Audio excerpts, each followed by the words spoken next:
हरे कृष्णा, राधे राधे। आज इस वीडियो में नवरात्रि के विषय में चर्चा कर रहे हैं। कुछ सामान्य बातें जो शायद सबको नहीं पता, साथ ही कुछ बहुत सरल और प्रभावकारी उपाय बता रही हूँ, जिससे कम समय में आसानी से जीवन में खुशियां मिलती हैं। देखो, वर्ष में 4 नवरात्रि होती हैं, ठीक है। जिन 4 माहों में नवरात्रि होती है वो है चैत्र, आषाढ़, अश्विन और पौष। चैत्र माह में चैत्र नवरात्रि, जिसे बड़ी नवरात्रि या वसंत नवरात्रि कहते हैं। आषाढ़ और पौष माह की नवरात्रि को गुप्त नवरात्रि कहते हैं। अश्विन माह की नवरात्रि को शारदीय नवरात्रि कहते हैं। नवरात्रि में मां दुर्गा की पूजा जरूर करें। आप व्रत कर रहे हैं या नहीं करें, बट घर में पूजा होना बहुत ही उत्तम होता है। अगर आपके घर में माता रानी का शिव विग्रह है तो उनका बढ़िया श्रृंगार पूजा कर उनकी उपासना करें। पर अगर शिव विग्रह नहीं है या कोई भी मूर्ति नहीं है तो माता रानी की तस्वीर स्थापित करके पूजा करें। अपने घर के पूजा स्थान में भगवती दुर्गा, भगवती लक्ष्मी और मां सरस्वती के चित्रों की स्थापना करके उनको सुंदर फूलों से सजाकर पूजन करें। जैसा कि आपको पता है, दुर्गा मां के अलग अलग रूप है। नवरात्रि का हर एक दिन मां के किसी विशेष रूप को समर्पित है, इसलिए सबसे पहले मां के विभिन्न रूपों को पहचानना सीखें। मेरे को बहुत सारे जने मिलते हैं जिनके लिए मां पार्वती या मां दुर्गा का सिर्फ एक ही रूप जिनको वो पहचान सकते हैं, बाकी मां के वो अन्य रूपों को पहचान ही नहीं सकते हैं। देखिए, याद रखें, देवी को उनके वाहन, भुजा और अस्त्र से पहचाना जाता है। जैसे अष्टभुजाधारी देवी दुर्गा और मां कात्यायनी सिंह पर सवार है। मां पार्वती चंद्रघंटा और कुष्मांडा माता शेर पर विराजमान है। मां शैलपुत्री और महागौरी वृषभ पर यानी बैल पर सवार है। कालरात्रि गधे पर और मां सिद्धात्री कमल पे विराजमान है। इस तरह सभी देवियों की अलग अलग सवारी है। मां सती, पार्वती, उमा और काली माता भगवान शंकर की पत्नियां हैं।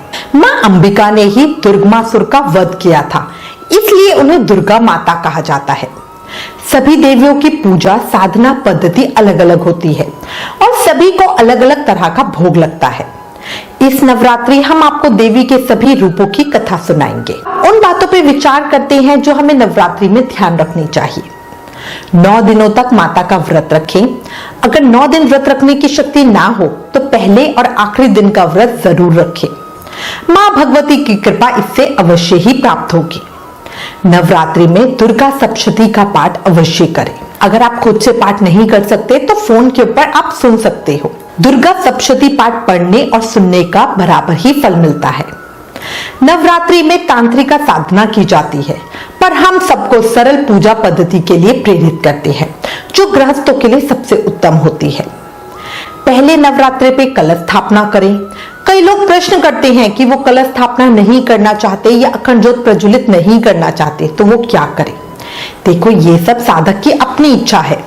कलश को भगवान विष्णु का रूप माना गया है, इसलिए पूजा में उन्हें स्थान देना बहुत जरूरी होता है। साथ ही घर के लिए भी उत्तम होता है। पूजा के समय लाल वस्त्र पहनना शुभ होता है। लाल रंग का तिलक भी अवश्य लगाएं। लाल कपड़ों से आपको एक विशेष ऊर्जा की प्राप्ति होती है। हमेशा लाल रंग के आसन का प्रयोग करना सबसे अच्छा होता है, इससे हमारा मन पूजा में लगता है। लाल रंग का आसन हो और वो आसन ऊन का हो तो सबसे ही अच्छा रहता है। अगर मान लीजिए आपके पास लाल रंग का आसन नहीं है तो आप कोई कंबल नीचे बिछाइए और उसके ऊपर लाल रंग का कपड़ा बिछाकर उस पर बैठ के पूजा कीजिए। पूजा पूरी होने के बाद अपने आसन को प्रणाम करके लपेट कर सुरक्षित जगह पे रख दीजिए। नवरात्रि में किसी भी दिन मां दुर्गा को श्रृंगार की सभी वस्तुएं जरूर अर्पित करें, ये बहुत शुभ होता है। अब हमारे पास ये भी प्रश्न आता है कि 16 श्रृंगार की वस्तुएं कौन कौन सी हैं। देखिए, कुमकुम या बिंदी, सिंदूर, काजल, मेहंदी, लाल रंग के वस्त्र, मांग टीका, नथ, कान के झुमके, चूड़ी, पायल, बिछुए, गले का हार, ये 12 चीजें हैं जो तो बहुत ही जरूरी है। इसके अलावा जो बची हुई 4 चीजें हैं वो आप कुछ भी ले सकते हो। जैसे मेकअप का सामान ले सकते हो, पाउडर हो गया, क्रीम हो गई, लिपस्टिक हो गई, नेल पॉलिश हो गई, या ज्वेलरी का कोई सामान ले सकते हो, जैसे बाजूबंद हो गया, तगड़ी हो गई, अंगूठी हो गई, मंगलसूत्र हो गया। इस तरह से जो बाकी 4 चीजें हैं वो आप पूरी कर सकते हो। 12 जो चीजें शुरू में बताई हैं वो 12 चीजों को एज इट इज रखना चाहिए। नवरात्र पर अखंड ज्योत का भी बहुत महत्व होता है। माना जाता है कोई भी पूजा दीपक के बिना अधूरी है। दीपदान को सर्वोत्तम माना गया है और ये ज्योति ज्ञान, प्रकाश, श्रद्धा और भक्ति का प्रतीक है। पौराणिक कथाओं के अनुसार नवरात्र में माँ दुर्गा अपने बच्चों कार्तिकेय और गणेश जी, माँ लक्ष्मी और माँ सरस्वती के साथ अपने मायके यानी धरती आती हैं। मायके आई लड़की यानी माँ दुर्गा को बढ़िया भोजन, नए कपड़े और श्रृंगार का सामान अर्पित करना ही चाहिए। नवरात्रि में माँ के हर रूप को अलग अलग भोग अर्पित किया जाता है, जिसकी वीडियो चैनल में ऑलरेडी है। उस वीडियो का लिंक डिस्क्रिप्शन में दिया गया है, प्लीज एक बार वो वीडियो जरूर देखें। माँ दुर्गा की बढ़िया षोडशोपचार विधि से पूजा करें। अब यदि आप अखंड ज्योत नहीं प्रज्वलित कर रहे हो और सामान्य दीप अर्पित करना चाहते हो तो रोज सुबह शाम माँ के सामने दीपक प्रज्वलित करें। और यदि आप अखंड दीप अर्पित कर रहे हो तो सूर्य देव का ध्यान करते हुए सूर्य भगवान को अखंड ज्योत का गवाह रहने का निवेदन करते हुए ज्योत को प्रज्वलित करें। यह ज्योति पूरे 9 दिन तक जलती रहनी चाहिए। इसके बाद पुष्प लेकर मन में ही संकल्प करें। अब जो भी आपकी इच्छा हो वो बोलें और माँ को प्रार्थना करें कि मेरी पूजा स्वीकार करे और मेरे कार्य को सिद्ध करे। आपके पास जो भी यथासंभव सामग्री हो उसी से आराधना करें। संभव हो तो श्रृंगार का सामान और नारियल चुन्नी जरूर चढ़ाएं। अष्टमी या नवमी के दिन कन्या पूजन करें। याद रखें, व्रत भूखा रहने का नाम नहीं बल्कि मन को शांत रखने का एक जरिया है। इसलिए व्रत के दौरान गुस्सा ना करें, झूठ ना बोले, मन को शांत रखें, जुबान पर अच्छे शब्द रखें। नवरात्रि में दिन में ना सोएं। जिन लोगों ने भी घर में माँ दुर्गा की अखंड ज्योति जला रखी है वो घर पे ताला ना लगाएं, घर को अकेला ना छोड़ें। मान्यता है कि नवरात्रि के दौरान काले रंग के कपड़े नहीं पहनने चाहिए। सुबह और शाम की पूजा के दौरान अच्छे मन से दुर्गा सप्तशती का पाठ करें, बहुत ही फलदायी होता है। नवरात्रि के इन दिनों में ब्रह्मचर्य का पालन करें। शराब, जुआ, प्याज, लहसुन इन सब चीजों से दूर रहें। व्रत रखने वाले व्यक्ति को जमीन पे सोना चाहिए। एक और चीज का ध्यान रखें, माँ दुर्गा को तुलसी दल और दुर्वा चढ़ाना निषेध है। घर में कलेश बिल्कुल ना करें क्योंकि जिन घरों में लड़ाई झगड़ा होती है वहां माँ प्रवेश नहीं करती। अब ये तो हो गई कुछ विशेष बातें जिनका नवरात्रि में हमें ध्यान रखना चाहिए। अब आपको कुछ विशेष फलकारी उपाय बताती हूँ जो बहुत ही आसान है और जिनका बहुत ही उत्तम फल हमें मिलता है। सबसे बढ़िया उपाय है, अगर आप इस नवरात्रि किसी भी तरह की बीमारियों से मुक्ति पाना चाहते हैं तो एक सूखा नारियल लो, अपने ऊपर से 21 बार घुमाओ और फिर उस नारियल को कपूर की अग्नि में जला दो। आपको एक प्लेट या बड़े कटोरे में कपूर डालकर अग्नि प्रज्वलित करनी है और फिर इसमें जलाना है। जो राख बचेगी उसे चौराहे पे डालना है। विद्यार्थियों के लिए एक उपाय बताती हूँ।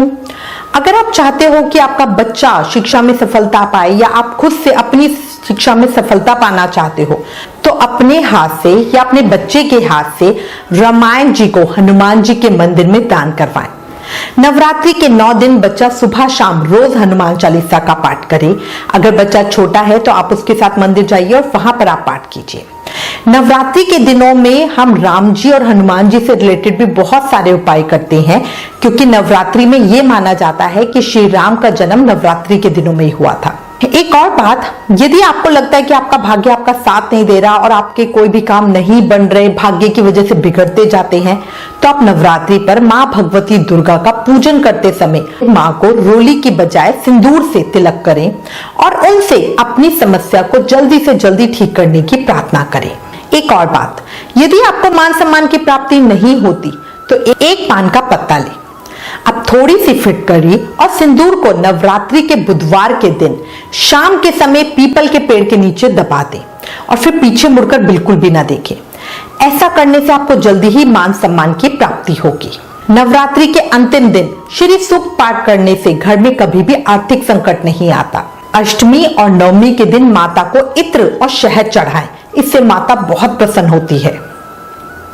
नवरात्रि के अंतिम दिन सूर्योदय के पहले पीपल के 11 पत्ते ले, उन पर राम नाम लिखकर इन पत्तों की माला बनाकर इसे हनुमान जी को पहना दे। ये बहुत ही फलकारी उपाय है। अगर आपको लगता है कि आपकी इनकम तो है बट खर्चे भी ज्यादा हैं, आपकी कुछ भी सेविंग्स नहीं होती, तो आप एक उपाय कीजिए। पान में गुलाब की 7 पंखुड़ियां रखकर नवरात्रि के 9 दिनों तक माँ दुर्गा को रोज अर्पित करें। देखिएगा आपको अपने भाग्य में बहुत फर्क दिखेगा। ये कुछ आसान उपाय हैं जिससे हमारे जीवन में बहुत ही अच्छा असर आता है और ये बहुत आसान है। मतलब इसके लिए हमें बहुत ज्यादा सामान की जरूरत नहीं है या बहुत ज्यादा कुछ आडंबर करने की जरूरत नहीं है। बहुत छोटे छोटे से उपाय हैं, तो आप ट्राई करके देखिएगा और मुझे लिख के बताइएगा कि आपको इसका कैसा फल मिला। मैं उम्मीद करती हूं इस वीडियो में दी गई जानकारी आपके लिए उपयोगी होगी।